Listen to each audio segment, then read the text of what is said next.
So I want to chat briefly about some of the value I've found in the instruction of sitting with what comes up when you're practicing, or if you have strong emotions stimulated by whatever the circumstances, sitting with that emotion. Now, this is really commonly used in the self-development type of community, which I think, it has its place in the spiritual changes and development, but certainly isn't all of it. And the reason for that is when you are sitting with an emotion or sitting with something comes up, with something that has come up, the main purpose that I found for this is you sit with it until you realize that it is you that is creating it and you that is holding on to it.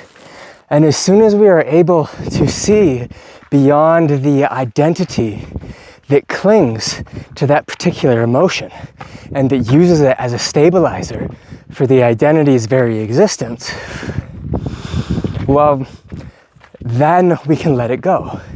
And you find as soon as you make that distinction, boom, the mind can let go of it, the physiology will shift.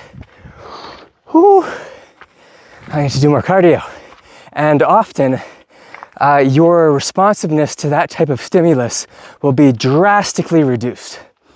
Okay? So then you get people who push too far with sitting with it.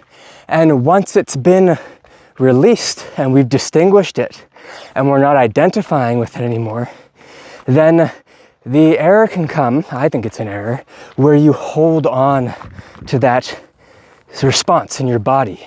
You hold on to it. So let's say something made you angry and you've sat with it and you've released the anger. What people will do is, I'm supposed to sit with it. So even once it's been released and the part of you that identifies with that anger and identifies with the entitlement and how you deserve that anger and blah, blah, blah, blah, blah, once that goes, that if you continue to hold on to it because you're supposed to sit with it, now you're creating that response in yourself instead of almost whatever the way you're supposed to say that, immunizing, yeah. Instead of immunizing yourself to that through the release process and understanding the depths of where that stimulus actually comes from, and more importantly, where that response actually comes from. Because it's not, of course, from one perspective, you look into your past and you sort out all that emotional, like black-white mirror stuff, is how you describe it from the Hermetic perspective.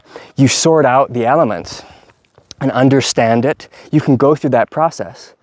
But really, the main culprit from everything that I've experienced with the practice is the identification with this as a thing, as its own entity. And once we can do that, the part of us that takes offense to the thing doesn't exist. It's not about not taking offense, or not feeling anger or not being angered. It's about the thing that does get angry is no longer there, because that thing that gets angry is typically just an aspect of us that identifies with this thing, this amalgamation of stuff, that we call ourselves.